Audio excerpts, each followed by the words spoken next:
Hello, everyone. Welcome again to Spinach Street Chat. Mixing things up a little bit, going a slightly different route, and this is all directly because of our feedback from our recent bikepacking survey.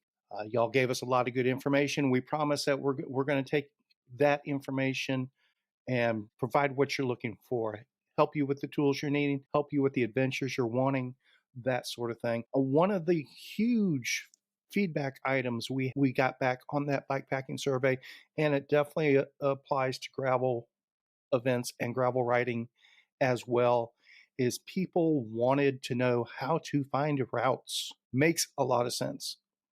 Personally, I love exploring and creating routes. That's why I do what I do for a living. I fully understand that that's not quite everyone's cup of tea. It does take a lot of time. It does take a lot of practice. It does take a lot of hit and miss and finding dead ends and stuff like that. Some people just want the route available to them at their fingertips. And today we're going to talk about how to make that happen from a realistic perspective. It's not Santa Claus. It's not just going to show up on your mantle on Christmas morning, all the routes that you ever want at any time. It does take a little bit of work, but not a whole lot. The main thing is vetting the information and making sure you're getting quality routes. So, without further ado, let's give a quick outline of what we're looking for today. By the end of this episode, you will know how and where to find good gravel and bike packing routes and how to navigate with them. Again, by the end of this episode, if you were wanting all that information at your fingertips in the first 30 seconds, like a TikTok video or something like that, this probably isn't the source for that information. We're not going to go completely in depth like Encyclopedia Britannica or anything like that, but we do like to explain the basics of the whys and the wherefores and how certain things work, just so people have a well-rounded perspective. But we're not going to go 80 levels down. Let's start off quickly. There's several basic sources of route information that pretty much everyone has access to. Number one, online gravel and bikepacking groups, be it Facebook pages, forums, whatever other sources might be out there. Most people are familiar with some of these online groups. Another source of the information are existing friends and acquaintances, people you know who ride gravel or go bike packing and go off on adventures, and maybe you reach out to them for some information. Another source of this information is previous events. Somebody that's hosted a gravel grinder or a bike packing event or adventure or something like that. You're aware that the feedback on that route was really cool. It's something you want to try out, but you weren't able to make that event. Lots of times that route information is available to use down the road as well. Uh, Bicycle clubs, gravel clubs, subscription services that are out there, various, for lack of a better term, pay to play environments. It's kind of a catch all. Cycling itself is a niche. Gravel cycling is a even further niche. And then you take it down to that bikepacking level, and it's a niche within a niche within a niche. Highly specialized, but there are clubs, tight knit groups, and subscription services out there aimed at those groups that can have access to that specialized information. Online routing sites, probably the biggest source of this sort of information. Ride with GPS, Strava, Komoot, Gaia GPS. There's several of them out there. We're going to focus on one of them later on, but that doesn't dismiss the validity of any of the others. But we want to simplify things. The final source for routes information, like I said, this is pretty much what I do, create your own. But that is some kind of advanced level stuff. So this episode isn't going to dig into creating your own routes at all. We may touch on some of the aspects of it here and there accidentally, but this is not a route building episode. So the way this is going to be structured, we do it in the tell, show, do format. And again, we want people to understand the whys and the hows of each of these points, the tools we're talking about, the positives and the negatives. So basically, I'm going to tell you about the good and the bad of each of those sources. I'm going to show / explain the basics of how the functionality works. If you're watching this on YouTube, we'll probably have some screenshots that reinforce it. But I'm trying to make this where it works in podcast and audio only format as well. And then, quite frankly, after we talk about the whys and the hows and explain and show you how to do it, the idea is for you to go out and do it for yourself. Practice it, get familiar with it. And hey, hit us with some feedback. Maybe I didn't do a really good job of explaining one feature, or something's out of date now. Maybe we need to update it. Let's go ahead and go back to those basic sources of route information. And I'll talk about very quickly the positives and negatives of each of them. First, we're going to talk about online gravel and bike packing groups, the pros, the advantages of them. First off is choices. Those online groups, there's a host of them out there, particularly on Facebook, but Reddit, online forums tied to specific industry sites, tools providers, bike parts, bicycle brands, whatever. There's a plethora of specialized groups that are discussing adventure riding and routes and things like that. The other advantage of these groups is the accessibility. It's something that's always there 24 hours a day, as long as you have internet access. It's something you have access to when you're in the middle of the woods, potentially, as long as you have cell service. Another advantage, particularly when you start getting at the Facebook level, potentially, for these online groups, is they can be very geo-specific. You can find Houston area gravel grinders. You can find Northern California bike packing. You can find Missouri Katy Trail adventure cycling group, or things like that. It can get very, very specific for the discipline and the location, or a combination thereof. And then as a byproduct of that, another advantage of these online groups is local expertise. If you're in another part of the country and you're going to travel to Florida and want to find some gravel routes, you can get information and feedback from people that are right there in Central Florida that are going to give you that information. Local expertise is an invaluable tool. There's no doubt about it. Now, some of the disadvantages or cons from these online gravel and bike packing groups, that sometimes they can be a little cliquish. If you're an outsider, they may not be overly receptive to you. Sometimes they can be a little myopic as well, depending on who's the administrator, who's overseeing things, or who has the loudest voice in the group. You may be on an e-bike and they may be anti-e-bike, and you'll hear about it if you share that information. They may be leaning a certain political way or religious way, or you're in Georgia, I'm in Alabama, we don't want to have anything to do with you bulldogs, whatever. A lot of times at the local group level, the personalities can come into play, and that can sometimes contribute to kind of a big fish little pond syndrome. An admin for the group, or somebody that again has the loudest voice, maybe sometimes they might they might feel a little superior sometimes. So you just have to get to know the personalities and how things work. The next source we talked about were friends and acquaintances. The advantages of utilizing information from friends and acquaintances, and I do use friends and acquaintances because, particularly from those online groups, you may get familiar with people and their personalities and their tendencies and their history and what they've done and things like that. So it might be an acquaintance that lends credibility along those lines. So that gives you credible info from a verifiable source. That's one of the big advantages of that. It's information you can trust once you're familiar with the person and how they do things, particularly at the friend level. If it's somebody that you ride with regularly or discuss things with, sit around a campfire with, whatever, they're likely to be familiar with what's a good fit for you. So you may go to an online group, say, hey, I want this great route in Florida. And people that don't know you may not realize that, the biggest thing you hate is riding in sand, and they may send you down a sandy route, for example. Something, loose reference there. And another advantage of utilizing friends and acquaintances is they may not have the information you're looking for, but they may know somebody who is likely to have it.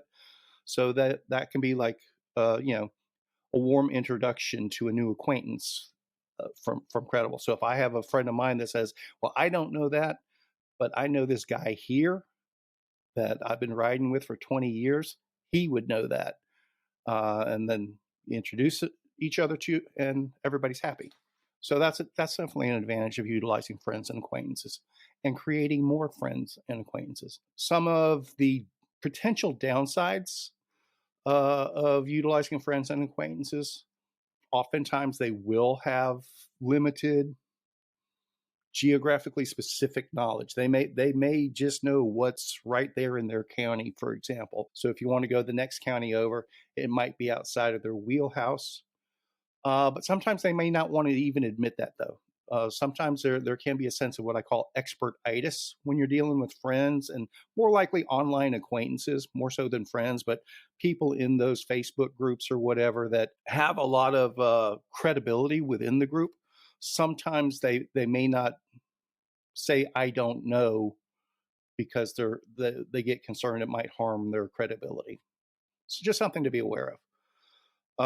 But when you do get to the friends level of things, if there are misunderstandings, or if they recommend something that's not a good fit for you, or you recommend something for them that's not a good fit, it can complicate friendships. If you send somebody down a route that 2 years ago was in fantastic shape and really fun and beautiful, and somewhere in the meantime it's grown up and they paved one of the roads and it's a high speed highway now, and you know stuff like that can complicate friendships.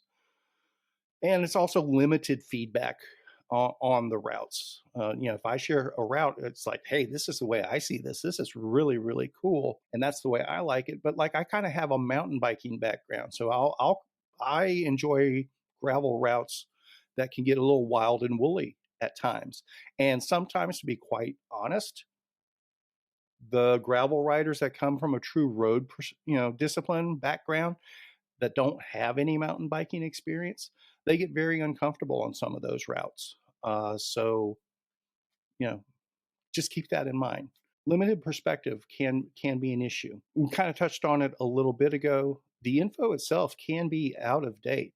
A friend can reference this fantastic bikepacking route they did and say, "Oh, this was so fantastic. This was glorious. We had a great 3-day weekend. Everything's wonderful, wonderful, wonderful." But it's quite possible that trip was 15 years ago, and there's no way to know how much stuff has changed. That kind of covers the potential downsides, things to be aware of from utilizing friends and acquaintances for information. And next, we have previous events, and there are definitely some advantages to utilizing known previous events and their information. I'm going to combine one and two together: quality verification and timeliness. Like I was talking about the friend that did the bikepacking trip 15 years ago. Well, if you're utilizing route information from a fairly recent event, well, I know this was in March of this year. Okay, that's going to be some timely information, and particularly on gravel routes these days, lots of gravel routes that are over a year old, 2 years old, 3 years old. You really start getting into, particularly in Texas, with the population explosion, you're getting to the point where what was gravel may not be gravel anymore, sort of thing. Same with the bikepacking. What used to be a desolate country road is now a high speed highway connecting a couple of mid sized cities, sort of thing. So timeliness is always important. And then the quality verification. You know that if 200 people rode this event in March, and you're seeing updates on forums and things like that, that, hey, people really enjoyed this route, so you know it's a good route. The advantage of utilizing previous event data is there's likely to be multiple distances. So if you go to a friend that all they do is multi-day, 10 hours a day of pedaling bikepacking adventures, they're going to show you a route that's 300 miles long. If you go to an event, they're going to have options for multiple skill levels. So if you really need a 100-mile 3-day bikepacking option, they'll have that for you. If you're looking for a 30-mile gravel route instead of a 100-mile gravel route, the event's likely to have different options. One of the big advantages of utilizing previous events is that the data itself for the routes information, it can be available from multiple sources. So if you have a data source that you're already comfortable with and that you use, Ride with GPS, Strava, Komoot, whatever, if you're already familiar with that tool set and how it works, it's likely, if you know, there are ways you can probably access that information utilizing that technology platform that you're already comfortable with to potentially pull in data. And we're not going to go into the details of all that in this particular episode, but just generally speaking, multiple platforms to pull the data from for your own comfort level. Now, some of the downsides to utilizing events and their data, and definitely be cognizant of this, be aware of these things. There is definitely a potential for trespassing if you're utilizing routes data from events. Let me explain why. There's a couple different factors that come into play on this. Sometimes the staging venue, like for one of our events, the Red River Riot, the staging and parking and everything takes place on a private ranch, on private property, and we utilize several miles of private roads as part of the routes. And obviously, we do it with permission when we have our event, but you can't just pull up and park and ride on those private roads any time of the year, sort of thing. There's potential for trespass there, but there's also other events that they may have. The venue itself may be a public park or something like that, let's say, but they do negotiate access through private lands to connect their different pieces of the routes together. You know, obviously for Red River Riot, yeah, we're using private roads at the beginning and the end for the venue, but there could be other, like I believe the Rattlesnake Gravel Grind out in Sweetwater. I think that's the name of the town. I believe that they do this where their venue is a public park, but they utilize private ranch land to bypass a high-speed highway. So if you just download the route information and try to follow that route, you could likely be trespassing when it goes over private ranch roads. So definitely be aware of that. Kind of along the same lines, if the public, I'm sorry, if the event details and routes um, allow for or take into account resupply points that are provided specifically for that event, water tables, aid stations, whatever. It could be a 100-mile route that during the event, there's 5 different places to stop for water and snacks and stuff like that. And maybe there's even a cooling fan, who knows? But that's just on event day. Any other time of year, it may be 100 miles in the middle of nowhere where there's absolutely zero amenities. So you have to do proper due diligence, proper research to verify amenities and things like that. Again, that stuff we'll talk about in another episode, narrowing things down to that level. And also, depending on your data source, quite frankly, the route data could be very unreliable. For example, if you're using someone's Strava data and download their GPS file, if they missed turns or bailed out for some reason, had a mechanical, got a ride home and forgot to turn their Strava off or whatever, or ride back to the staging area and forgot to turn their Strava off, it may not be the actual course plot that you're downloading and referencing is what their ride data that they recorded is. So if they got lost and missed a turn, or if they bailed out and went down a highway, or if they had a friend pick them up and drive them down the highway, next thing you know, you're on a 80-mile-an-hour road for 14 miles with no shoulder. And kind of somewhat related to that, when you use previous event information, keep in mind that traffic control itself might have been part of the event. Like we used to go over the bridge at the Llano River when we did our Hill Country Hundy out of Llano, and we would have police escort across the bridge early in the morning, going through Llano and going out on the route. And then there was a major highway intersection that we had police protection there as well. So that traffic control made it super safe and very advantageous, and made for a great route on event day. But if you just show up at a random point and expect to cross that bridge without, having traffic issues or the high speed highway or whatever else. So keep that in mind. One of the other sources we talked about for routes data is clubs and subscription services. This is kind of a catch all. And by clubs, I mean you may be part of a local cycling club or something like that with membership dues, and it may have a gravel specific chapter of the club or things like that. There's various subscription services out there that um, may provide route data at a cost. Again, we're a niche within a niche within a niche.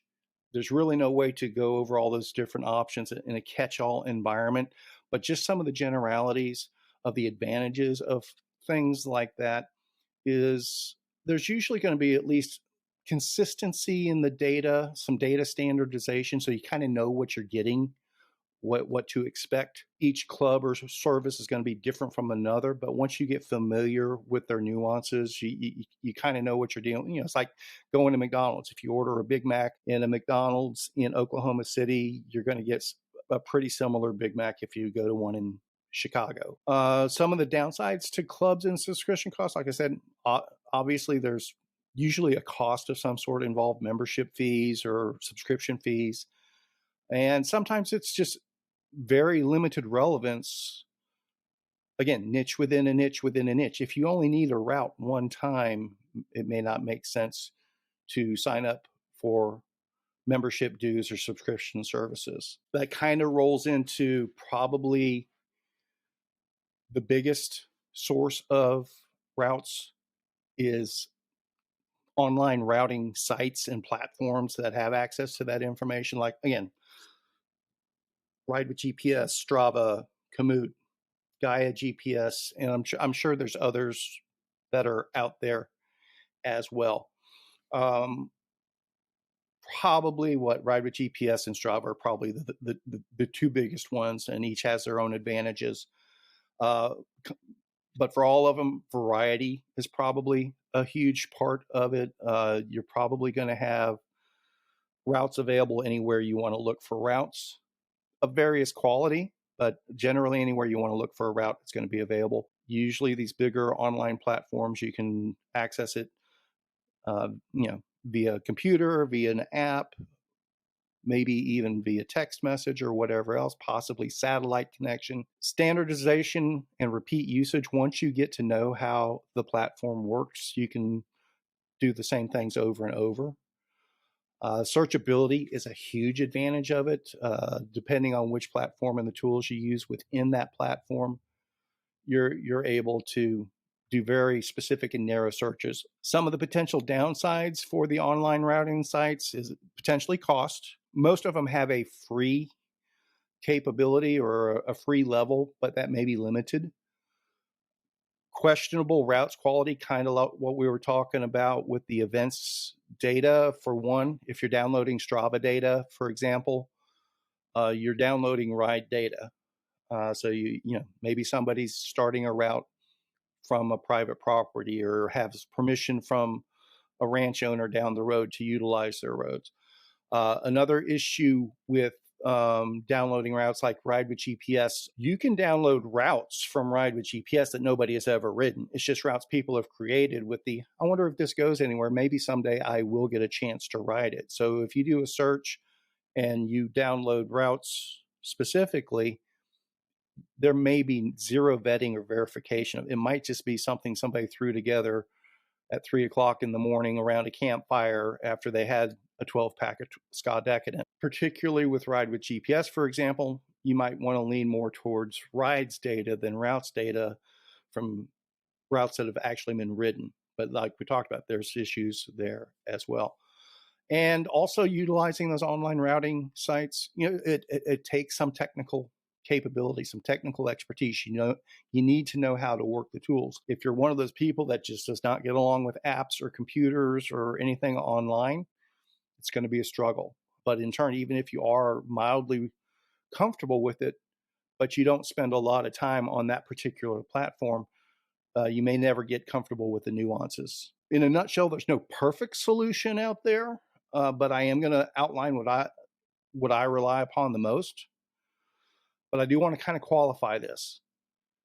I almost never look up routes. I do it, but it's not part of my day in, day out routine for looking at other people's routes and finding other people's routes because I create my own from scratch. That's just what I do. I actually make a point to try not to look at other people's routes because I don't want to be influenced. I want to follow the map itself or kind of go organically from when I'm creating a route what builds upon itself. Now after I create that route the first time, if I know it's crossing paths with another event, for example, or likely to be, at that point I may look up other routes that are out there just to make sure it's again the rattlesnake gravel grind in Sweetwater. Ran into that. I went out there and scouted some routes, mapped some stuff for potentially doing a route out there, and I wasn't even thinking of the rattlesnake gravel grind at the time. It was just, hey, here's a new area that I haven't looked at, and then I put that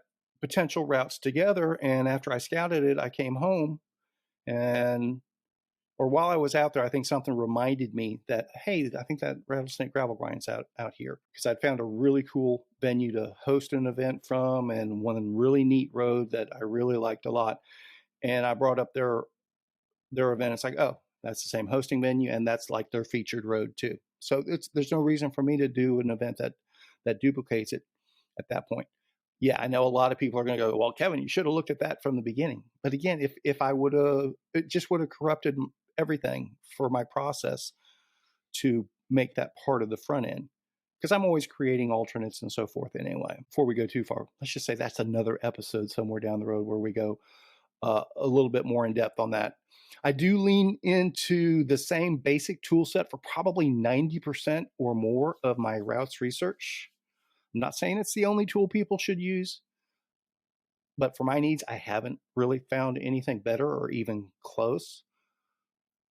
But this is not me knocking other tools that are out there. What works for me may not work for you, vice versa. I lean almost entirely on Ride with GPS. The standard account is free, so the cost factor isn't there. And basically everything we're talking about here is accessible from the free account. You're able to search for routes and download the routes data with their free account. There are paid levels of the service that include navigation functionality on your phone and some advanced route creation tools, things like that. But what we're talking about now is only what can be done with the free account. Specific to Ride with GPS, we're going to quickly review those advantages and disadvantages of each of those groups we were talking about and see how it comes into play with Ride for GPS now, or Ride with GPS. Keep in mind that technology is always evolving, so some of these details, they'll become dated over time. If you're listening today, for example, it's probably good information for the next week. That said, I know there's something new that just came out and was announced with Ride with GPS, but it's not relevant to this episode. So if I were recording the advanced episode today, it would already be out of date. Anyway, going down a rabbit trail there. How Ride with GPS lines up with the pros and the cons of the other sources we spoke about. So online gravel bikepacking groups. The pros were choices. Well, Ride with GPS probably has access to the most adventure routes anywhere. The other pro was accessibility. Ride with GPS, you can access all that information online and via an app. Online groups advantage geo-specific.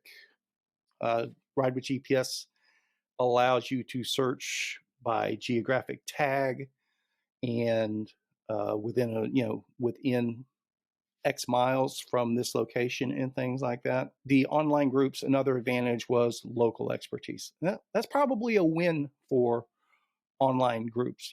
There are some ambassadors and local experts on Ride with GPS, but I think the better way to get familiar with those is probably through those traditional groups and find out who does a lot of route creation on Ride with GPS. Like one of our local groups around here, DFW Gravel Grinders, a gentleman named Eugene does a fantastic job of putting routes together. And so you can get his local expertise and get familiar with it through some of the Texas gravel groups on Facebook and probably other places as well. But then when you go to Ride with GPS and you see a route that was created by Eugene, the quality is likely to be there. So it goes both ways. Some of the downsides to the online gravel and bike packing groups: they can be cliquish. Well, that doesn't apply on Ride with GPS. They can be narrow viewed. Doesn't apply on Ride with GPS. And the big fish, little pond syndrome doesn't apply with GPS. So most of the good with the online groups and none of the bad. Utilizing friends and acquaintances, the advantages: credible info from a verifiable source. That's definitely an advantage, but kind of like I talked about with the Eugene story, that can kind of indirectly come into play with Ride with GPS as well. Likely to be familiar with what fits you. That's definitely a win for friends that know your tendencies.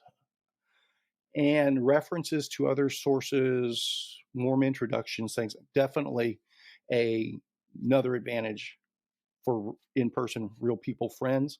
So in a nutshell, Ride with GPS is no reason to abandon your friends.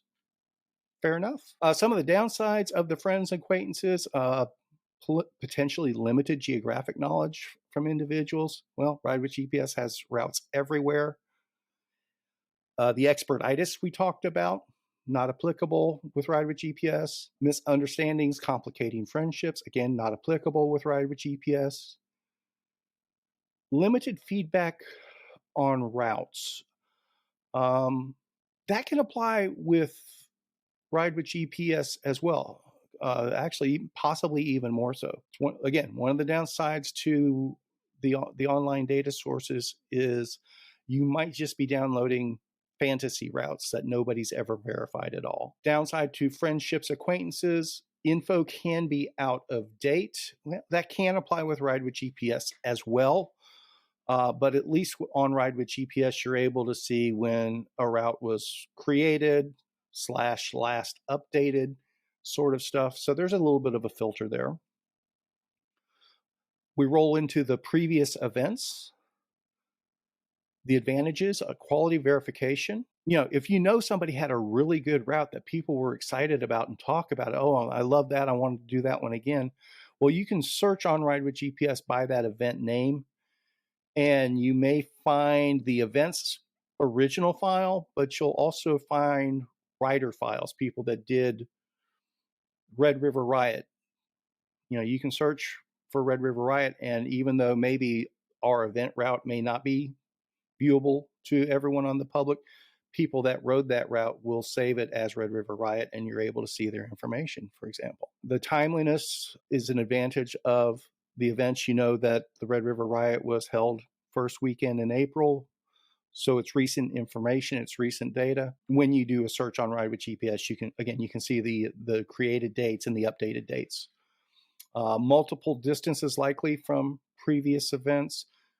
The Ride with GPS functionality does allow you to search for routes by specific distances. So if you don't want to do anything over 50 miles, but you want it to be over 40 miles, and you want it to start within, 20 miles of Munster, Texas, you can search for routes that fit those criteria.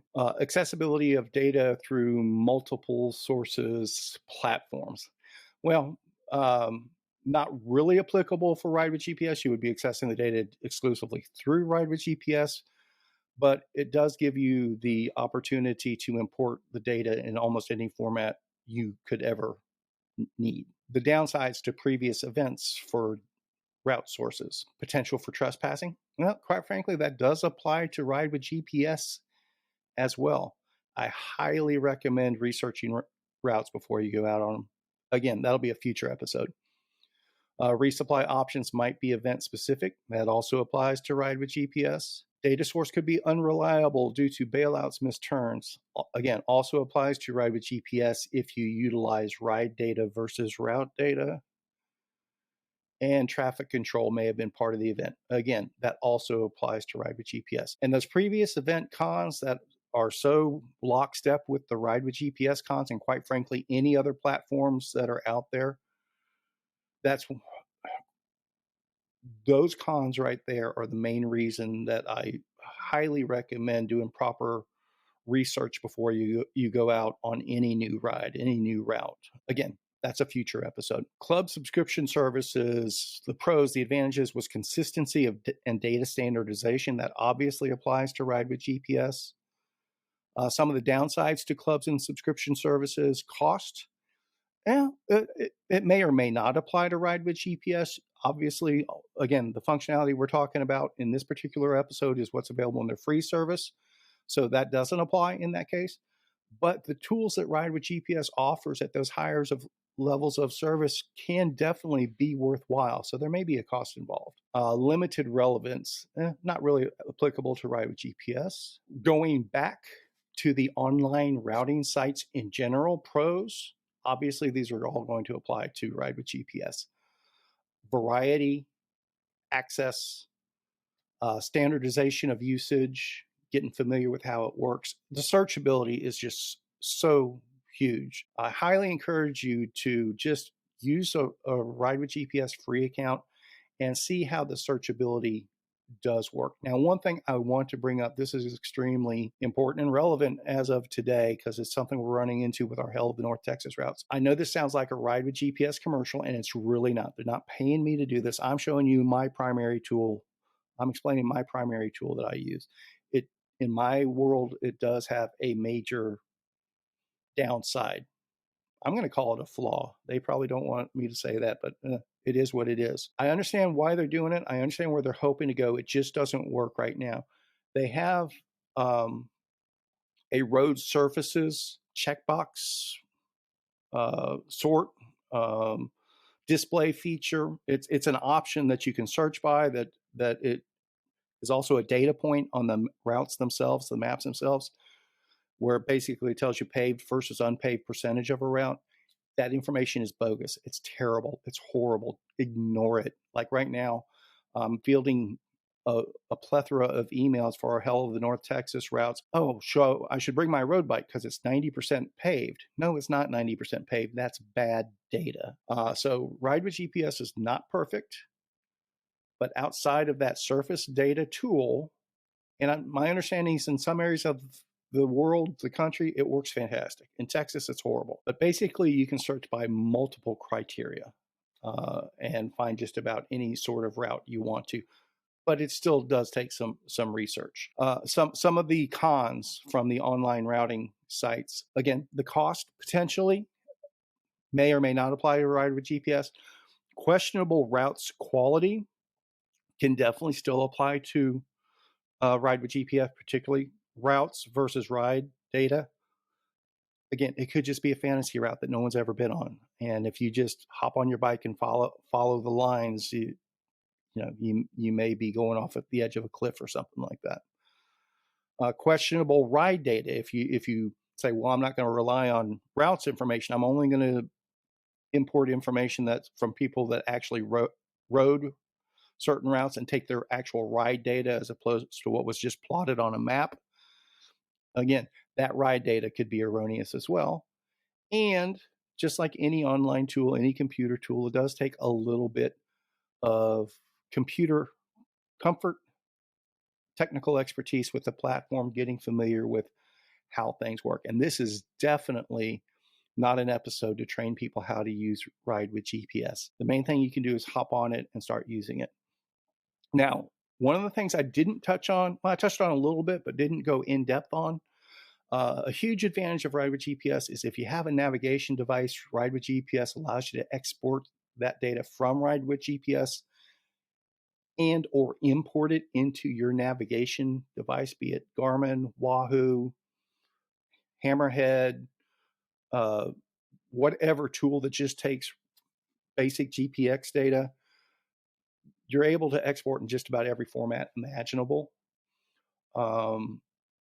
If you don't have a navigation device already, well, you can upgrade to one of their higher level services that will include the Ride with GPS navigation app, which works very well. Quite frankly, I use the Ride with GPS navigation app when I'm scouting and marking routes almost exclusively because it gives me turn-by-turn notifications just like a car GPS. If you have one of the upgraded services, you can actually access the navigation app, or if you go to a Spinistry event or utilize the Club's Ministry library, routes library, we provide free access to the Ride with GPS navigation app at our Club's Ministry events and any of the routes that people access from the Club's Ministry library. We'll do a future episode that goes more in depth on the particulars of finding and navigating those quality routes, but this should be a pretty good introduction.